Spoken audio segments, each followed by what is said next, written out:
must be your servant. And whoever wants to be first among you must become your slave. For even the Son of Man came not to be served, but to serve others and to give his life as a ransom for many. Jesus gave us the example of servanthood. He came from the glories of heaven, took upon himself human body. He was God, took upon himself a human body, and walked this earth, faced our temptations, faced our difficulties, died the most awful possible death, and he did it all to serve us, to bring us salvation. He says, follow my example.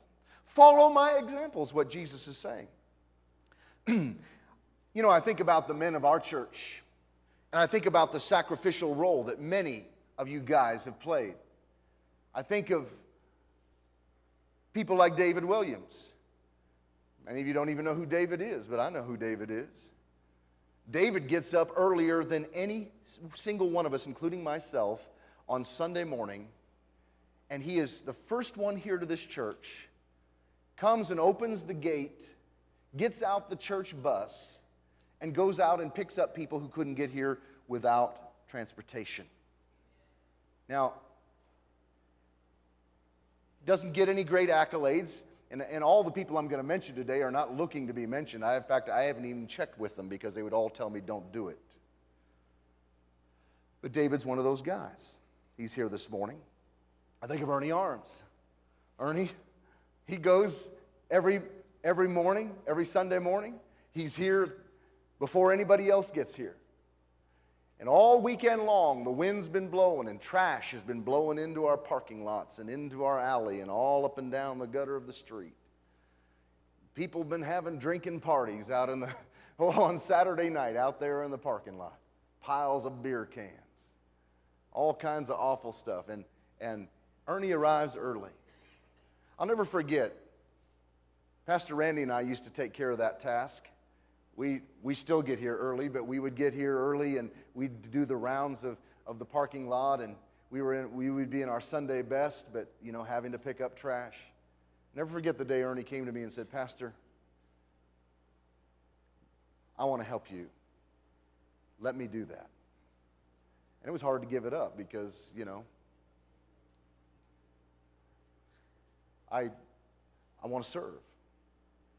But Ernie has been taking care of that.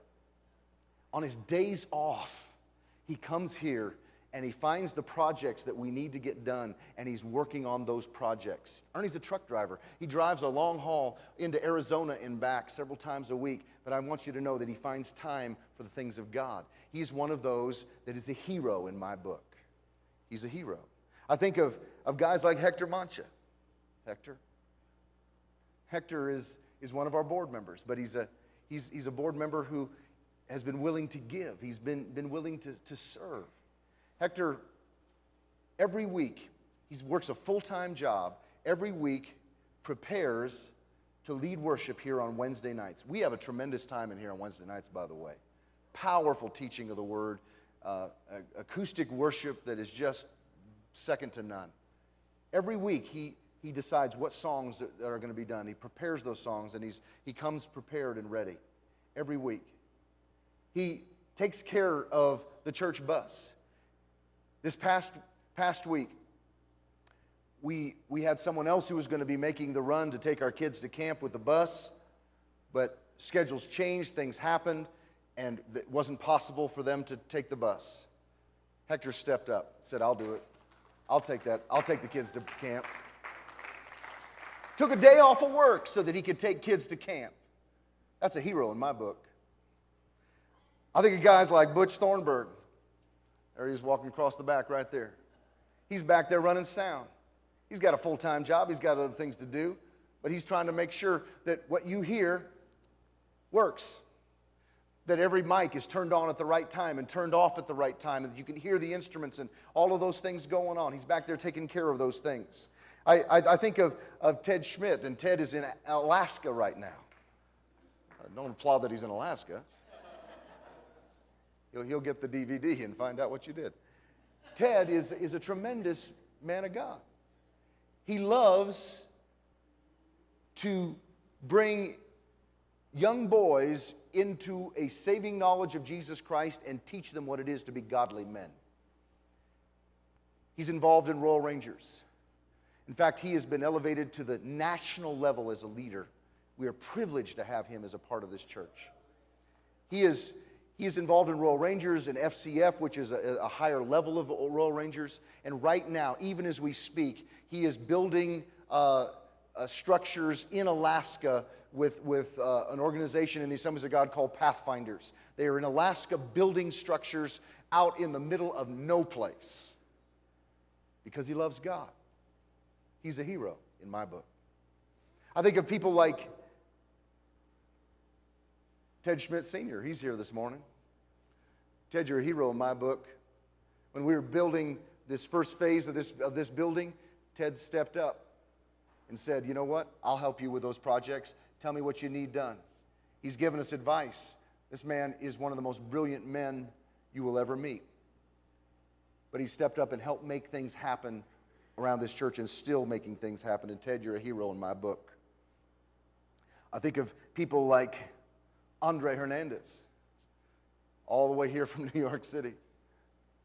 Not everybody knows, but Andre was in a terrible auto accident a number of years ago that could have killed him, left him a cripple. And he's not able to do all the physical things that some of the rest of us do. He's not running up and down ladders and scaffolds and all the things that many of us are doing. But he has been given a wonderful gift. He's a preacher of the gospel.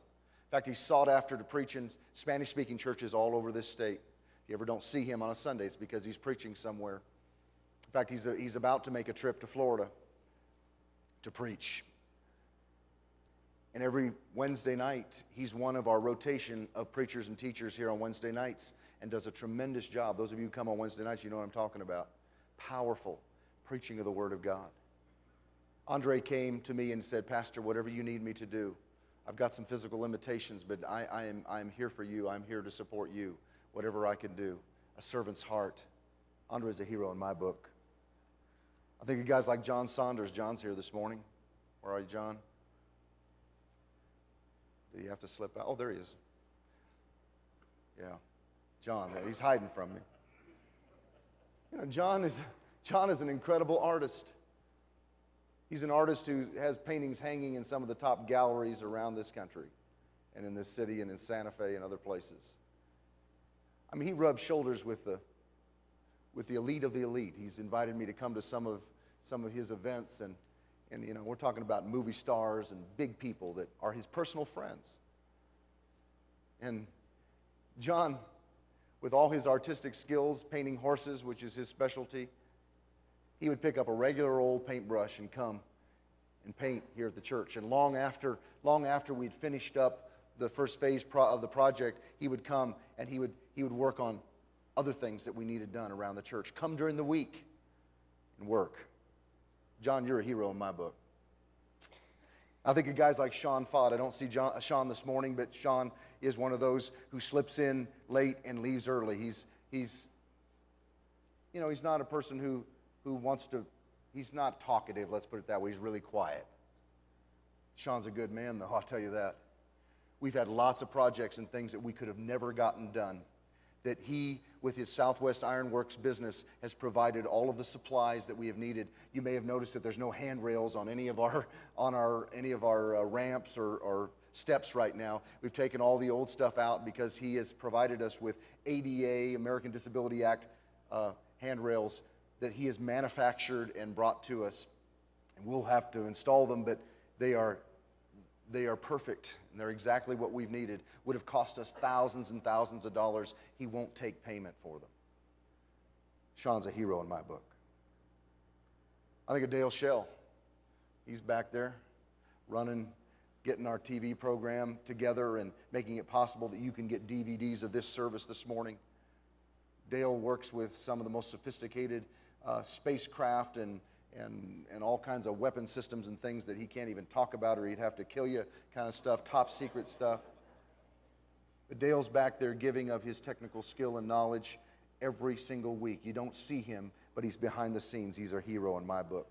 I think of Oliver Rotzel right here in front of me. Oliver made possible so much of the electrical that allowed us to get back into